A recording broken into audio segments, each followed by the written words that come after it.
ये दो तीन बात समझिए, हर दल को, हर लोगों को नफरत की राजनीति और जाति की राजनीति तो खत्म करनी ही होगी।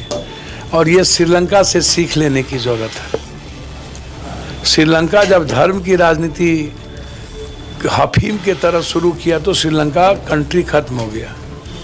आप इसको समझिए, बिल्कुल खत्म हो गया। और मैं आपको ये बात बहुत क्लियर बता देना चाहता हूँ, भारत को आप उठा के देख लीजिए, सबसे ज़्यादा गरीबी का सबसे बड़ा कारण है धर्म मजहब की राजनीति, नफरत में बांटना और जातीय राजनीति को तवज्जो देना। लगातार जाति राजनीति के कारण बिहार की गरीबी दुनिया का नंबर 1 हो गया है। तो मैं समझता हूं कि जितना बोलें उससे ज़्यादा दूसरे जाति को समायोजन भी करें, उसको लाएं भी और अच्छे लोगों का राजनीति में प्रवेश करें। किसी भी कीमत पर बालू माफिया, शराब माफिया, जमीन माफिया, ऐसे लोगों को टिकट देने से किसी कीमत पर बचें। साथ साथ राजनीतिक, सामाजिक और आर्थिक भागीदारी किसी भी परिस्थिति में सभी जात का को मिलना चाहिए और सभी जात के गरीबों के लिए पॉलिसी बननी चाहिए, चाहे वो ऊंची जात के लोग हों, चाहे अत्यंत पिछड़ी जात के लोग हों, दलित के लोग हों। यह कोई नई बात नहीं है। हमें समाज में अत्यंत पिछड़ा, दलित और गरीब, किसान में तो कोई जात नहीं है ना, महिलाओं में तो कोई जात नहीं है ना, छात्र और यूथ के लिए तो कोई जात नहीं है ना। तो रोजगार में हम जाति नहीं होती है, एजुकेशन में जाति नहीं होती है। तो यदि कोई ऐसी बात कभी A to Z या कभी इस तरह की बातें जब आती है तो निश्चित रूप से जब हम सत्ता में आते हैं तो हमारे दल के एक एक वर्कर के साथ साथ नेताओं का जो भूमिका है वो आचरण से, विचारों से, चिंतन से, चरित्र से और कर्मों से, कार्यों से एक तरह का होना चाहिए। व्यवहार से, सिर्फ फिलॉसफी से नहीं, व्यवहार से एक होना चाहिए।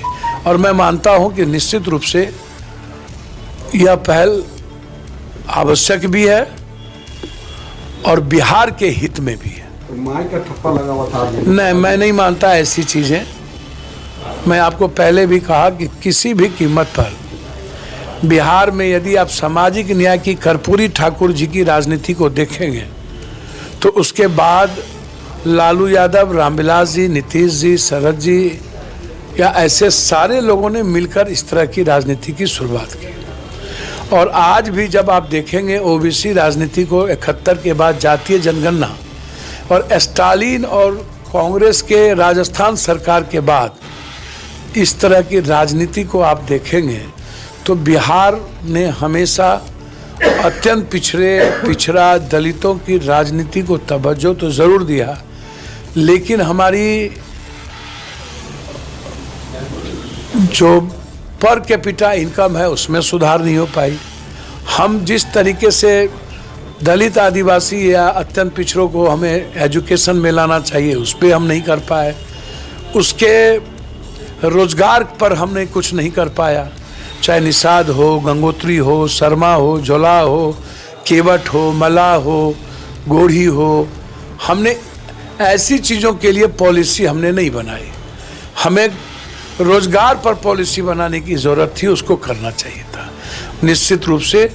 और जो भी ठप्पा लगा हो वह हमारे कर्मों से ही और हमारे प्रैक्टिकल अप्रोच से ही और व्यवहार से ही बदलेगा और उसको बदलना चाहिए किसी भी कीमत पर। ये जो बयान है उसको किस वजह नहीं, पहले भी A to Z, मैं तो कह रहा हूँ आपको, पहले भी A to Z की बात हुई है। अभी भी हम सबको इस बात को लेकर के काम करने की ज़रूरत है।